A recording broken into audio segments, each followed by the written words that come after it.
Hello, नमस्ते, नमस्कार। पुनः एक बार आप सबों का टॉपर क्लासेस के इस डिजिटल प्लेटफॉर्म पे स्वागत है। तो दोस्तों, हम लोग जो बात कर रहे थे क्लास 10th के बायोलॉजी का जो पहला चैप्टर था जैव क्रम पोषण, उसमें हम सारे लघुतरीय दीर्घोत्तरीय क्वेश्चन करवा दिए थे। अब क्या था, ये क्वेश्चन के ही फॉर्मेट में, यानी ऑब्जेक्टिव टाइप क्वेश्चन के ही फॉर्मेट में था। हालांकि एमसीक्यू बेस्ड तो हम करवाएंगे ही, लेकिन ये क्वेश्चन के फॉर्मेट में था, उसकी बात कर रहे थे। तो इसमें लगभग हम कुछ क्वेश्चन करवाए थे 10-20-21 के आसपास, और फिर हम वहाँ से जो ऑब्जेक्टिव टाइप का कुछ क्वेश्चन लेकर के आए हैं हम, यानी क्वेश्चन फॉर्मेट में ही ऑब्जेक्टिव टाइप का क्वेश्चन है, उसको हम थोड़ा करवा रहे हैं। तो आप लोग यहाँ ध्यान दीजिए, ठीक है। और जो भी लोग इस चैनल पे नए हैं वो चैनल को सब्सक्राइब कर लीजिए और वीडियो को शेयर कीजिए, लाइक कीजिए। और यह वीडियो कैसा लगा आप कमेंट बॉक्स में ज़रूर अपना राय साझा कीजिए। तो चलिए दोस्तों, हम यहाँ से आगे कंटिन्यू करते हैं क्वेश्चन नंबर 21 से। तो आप लोग यहाँ ध्यान दीजिएगा, ठीक है। यहाँ आप लोग ध्यान दीजिए। जैसे देखिए, क्वेश्चन नंबर जो 21 कहता है, आप लोग यहाँ फोकस कीजिएगा। क्वेश्चन नंबर 21 क्या कहता है, सो ध्यान दीजिए। क्वेश्चन नंबर 21 कहता है, एक मिनट रुक जाए। क्वेश्चन नंबर 21 कहता है, हाँ, क्वेश्चन नंबर 21 है कि जिस जीव के शरीर से परजीवी अपना भोजन प्राप्त करते हैं वे क्या कहलाते हैं। यानी जिस जीव के शरीर से परजीवी अपना भोजन प्राप्त करते हैं वे क्या कहलाते हैं। तो क्या कहलाएंगे, उसके लिए पोषी कहलाएंगे। थोड़ा यहाँ कॉन्सेप्ट समझिए, थोड़ा पोषी कहलाएंगे, थोड़ा समझने का प्रयास कीजिए। जैसे मान के चलिए कोई जो जीव होता है वो किसी जीव के संपर्क में, परजीवी हो गया, वह जीव के संपर्क में, जिस जीव के संपर्क में रहता है उसके बारे में पूछ रहा है, तो उसके लिए वो क्या हो जाएगा, पोषी हो जाएगा। चलिए, इसके बाद है 22 नंबर क्वेश्चन। देखिए 22 नंबर क्वेश्चन थोड़ा पढ़िएगा, समझ में आ जाएगा। कहने का मतलब है कि जिस जीव के शरीर से, यानी जिस जीव के शरीर से संपर्क में रह करके अपना भोजन बनाता है उसके बारे में कह रहा है, तो क्या हो जाएगा, पोषी कहलाएगा वो। इस बात देखिए, क्वेश्चन नंबर जो 22 है, गोबर छत्ता में किस प्रकार का पोषण होता है।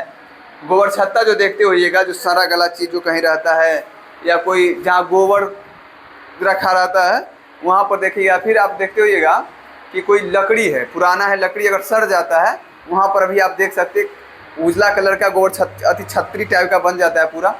जो मशरूम आप लोग देखे होंगे, तो मशरूम तो नहीं रहता, मतलब उसी टाइप से रहता है, समझ गए ना। तो वो कैसा पोषण, उसमें कैसा पोषण होता है, तो मृतजीवी पोषण होता है। यानी गोबर छत्ता में किस प्रकार का पोषण होता है, तो कैसा होता है, मृतजीवी पोषण होता है। इसके बाद देखिए 23 नंबर, देखिए इसके बाद क्या, देखिए क्वेश्चन नंबर जो 23 है सो देखिए। क्वेश्चन नंबर 23 क्या करा कि पतियों का कौन सा अंग CO2 युक्त वायु का प्रवेश द्वार है।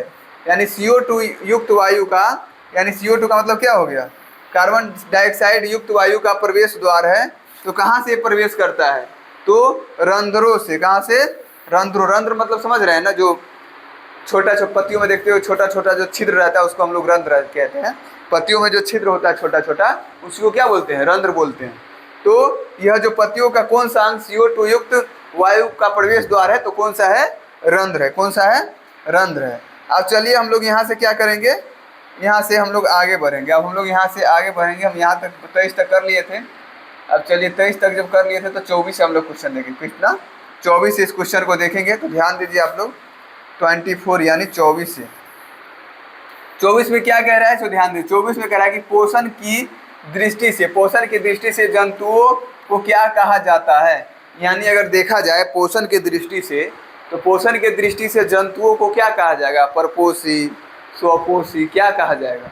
तो अगर आप ध्यान देंगे, बताए हुए थे लॉन्ग टाइप क्वेश्चन में, जो क्या होते हैं, जो जंतु जो होते हैं, जितने भी जीव जंतु होते हैं, जंतु मान के चलिए जंतु जो हो गए, जितने जीव और जंतु होते हैं, जीव और जंतु क्या होते हैं, यह होते हैं परपोषी। क्या होते हैं, परपोषी होते हैं। क्या होते हैं, परपोषी होते हैं।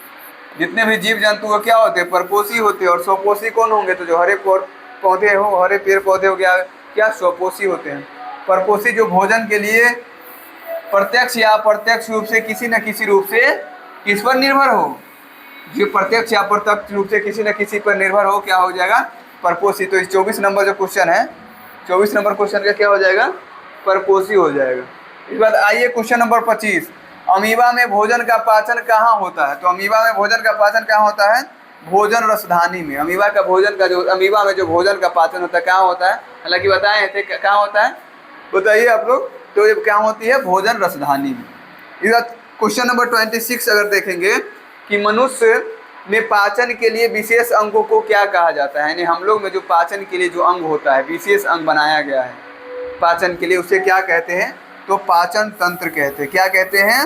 पाचन तंत्र कहते हैं। यानी मनुष्य में जो भोजन पचाने के लिए एक विशेष अंग होती है, विशेष पाचन अंग होती है, उसे क्या कहते हैं?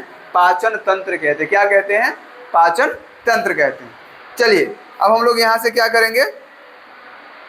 आगे बढ़ेंगे। क्या करेंगे? आगे बढ़ेंगे। तो आगे बढ़ेंगे तो देखिए आप क्वेश्चन नंबर 27 यानी 27 अगर आप क्वेश्चन देख रहे होंगे, क्वेश्चन नंबर 27, तो देखिए क्वेश्चन नंबर 27 क्या है? सो देखिए कह रहा है कि मनुष्य के जीव के ऊपरी सतह पर पाई जाने वाली संरचना को क्या कहा जाता है? यानी जो मनुष्य है, यानी हम लोग का जो जीव है, जीव की जो ऊपरी संरचना है, यानी जीव के जो ऊपरी संरचना में जो पाई जाती है उसको क्या कहते हैं? जीव की ऊपरी सतह पर जो संरचना पाई जाती है उसको क्या कहते हैं? तो उससे क्या कहते हैं? स्वाद कलियाएँ कहते हैं। स्वाद कलियाएँ कहने का तात्पर्य, आप ध्यान दीजिएगा, यानी जैसे हम कोई चीज़ खाते हैं तो टेस्ट के लिए ऊपरी जो उभरा उभरा भाग रहेगा, आप ध्यान से देंगे, जीव के छोटा छोटा उभरा टाइप का रहेगा, उस वो जो ऊपरी परत, जीव के जो ऊपरी परत की जो संरचना है उसे स्वाद कलियाएँ कहते हैं। जैसे उदाहरण के तौर पर आप एक चीज़ ध्यान दीजिएगा, जब आप अगर चाय पीने का अगर आदत नहीं हो या कभी आपको जीभ पक जाता है, जैसे चाय पी रहे जीभ पक जाएगा, तो क्या होता है? ऊपर की स्वाद कलिकाएँ जो है क्या होता है? क्षतिग्रस्त हो जाता है। तब आप भोजन करेंगे तो आपको अजीब टाइप का थोड़ा स्वाद अच्छा से नहीं पता चल पाता रहता है। तो जीव के जो ऊपरी परत होती है उसकी जो संरचना होती है उसे हम क्या कहते हैं? स्वाद कलियाएँ कहते हैं। क्या कहते हैं? स्वाद कलियाएँ कहते हैं। आगे मुँह गुहा से भोजन कहाँ पहुँचता है? तो बताइए, बताइए आप लोग, मुँह गुहा से भोजन कहाँ पहुँचता है? कौन बता सकते? बताइए कमेंट बॉक्स में जल्दी। मुँह गुहा से भोजन कहाँ पहुँचता है? तो कहाँ पहुँचता है? ग्रसनी में। कहाँ? ग्रसनी में। चलिए बहुत अच्छा। कहाँ पहुँचता है? तो मुख गुहा से भोजन कहाँ पहुँचता है? ग्रसनी में। इस बार 29 है कि ग्रास नली की दीवार में तरंग की सतह होने वाली, यानी ग्रास नली की दीवार में तरंग की तरह, यानी ग्रास नली की दीवार में तरंग की तरह होने वाली सिकुड़न एवं फैलाव को क्या कहते हैं? यानी जो ग्रास नली के दीवार में तरंग की तरफ फैलन और यानी सिकुड़न और फैलाव होता है उसे क्या कहते हैं? तो उसे हम क्या कहते हैं? क्रमाकुचन कहते हैं। क्या कहते हैं? क्रमाकुचन कहते हैं। हाँ ठीक है, क्रमाकुचन कहते हैं। चलिए ठीक है। क्वेश्चन नंबर 30 देखिए, भोजन में मौजूद प्रोटोन को पेप्टोन में कौन सा एंजाइम परिवर्तित करता है? तो कौन करता है? पेप्सिन। कौन करता है? पेप्सिन करता है। कौन करता है? पेप्सिन करता है। अब देखिए क्वेश्चन नंबर 31 देखिए आप लोग कि आहार नाल का 31 नंबर आप लोग देखिए, आहार नाल का सबसे लंबा भाग को क्या कहते हैं? हमारा जो आहार नाल होता है उसका सबसे जो लंबा भाग होता है उसे क्या बोलते हैं? उसे बोलते हैं छोटी आंत। क्या कहते हैं? उसे हम छोटी आंत कहते हैं। इसके बाद देखिए क्वेश्चन नंबर 32, शरीर की सबसे बड़ी ग्रंथि को क्या कहा जाता है? तो यकृत, लीवर, यानी लीवर को हम लोग, लीवर को सबसे बड़ी ग्रंथि कहते हैं। यानी शरीर का सबसे बड़ी ग्रंथि क्या होता है? लीवर होता है। 33 देखिए, पाचन की क्रिया कहाँ पूर्ण होती है? तो पाचन की क्रिया कहाँ पूर्ण होती है? तो छोटी आंत में। पाचन की जो क्रियाएं होती है कहाँ पूर्ण होती है? छोटी आंत में होती है। अब चलिए आगे हम लोग चलते हैं। आगे चल रहे क्वेश्चन नंबर 34 पर आप लोग ध्यान दीजिए। क्वेश्चन नंबर 34 क्या है? तो क्वेश्चन नंबर 34 जो है कि छोटी आंत एवं बड़ी आंत के जोड़ पर अवस्थित नली को क्या कहा जाता है? यानी छोटी नात और बड़ी नात की जहाँ जोड़ होती है उस नली को क्या कहा जाता है? उसे कहते हैं सीकम। क्या कह देते हैं? सीकम कहते हैं। क्वेश्चन नंबर 35 देखिए, अपचा भोजन, जो अपचा भोजन है अस्थायी तौर पर कहाँ संचित रहता है? तो कहाँ रहता है? यह बड़ी आंत के रेक्टम में। जो अपचा भोजन होता है वो बड़ी आंत के रेक्टम में क्या होता है? एकत्रित यानी संचित रहता है। 36 नंबर देखिए, दांत की सबसे ऊपरी परत को क्या कहते हैं? तो इनामेल कहते हैं। दांत की जो सबसे ऊपरी परत होती है तो उसे क्या कहते हैं? इनामेल कहते हैं। अब आगे चलेंगे हम लोग, आगे चलते हैं। आगे क्या है? ध्यान दीजिएगा आप लोग, आगे क्या है सो? तो आगे क्या है सो ध्यान दीजिए। आगे क्या है? मानव कहा, सॉरी 1 मिनट रुक जाइए, 1 मिनट रुक जाइए, थोड़ा हम देख लेते हैं इनामेल का। ठीक है, हम लोग को यहाँ से देखना है क्वेश्चन नंबर 37 से। क्वेश्चन नंबर 37 कह रहा है कि मानव आहार नाल का सबसे लंबा भाग है। मानव जो आहार नाल है उसका सबसे लंबा भाग क्या, छोटी बात बता ही दिए थे। इसके बाद 38 है, न्यूक्लियस शब्द किसके द्वारा दी गई थी? तो न्यूक्लियस शब्द किसे, रॉबर्ट ब्राउन के द्वारा, रॉबर्ट ब्राउन के द्वारा दी गई थी।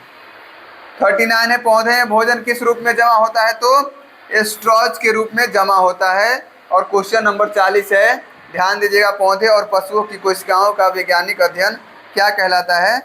इसको हम लोग बोलते हैं, एक मिनट रुक जाए, इसको हम लोग बोलते हैं कोशिका विज्ञान। क्या कहते हैं? कोशिका विज्ञान कहते हैं। तो क्या कीजिए आप लोग, इस वीडियो को क्या कीजिएगा, एक दो बार रिवाइज कर लीजिएगा ताकि ऑब्जेक्टिव की जो है ना क्वेश्चन एकदम कंसेप्ट क्लियर के साथ हो जाए। ठीक है, एकदम याद कर लेना, ये नहीं कि ऑप्शन के चक्कर में, जो इसीलिए हम MCQ बेस तो कराएंगे ही कराएंगे, इससे पहले हम इसीलिए इस टाइप से दिए हैं ताकि क्या हो, कंसेप्ट अच्छे से क्लियर हो जाए, यानी याद हो जाए। आपको अगर याद रहेगा कोई भी चीज़ तो कितना भी ऑप्शन में कितना भी घुमाएं तो आप फंस नहीं सकते हैं, इसलिए पहले ऐसे करवा दिए, इसके बाद हम MCQ बेस भी करवाएंगे। ठीक है, तो जो भी लोग पुनः एक बार जो भी लोग इस चैनल पे नए हैं तो चैनल को सब्सक्राइब कर लीजिए, वीडियो को अधिक से अधिक शेयर कीजिए, लाइक कीजिए और क्या कि चैनल पर बने रहिए। समझ गए? तब तक के लिए इतना ही, बाय बाय, जय हिंद, जय भारत।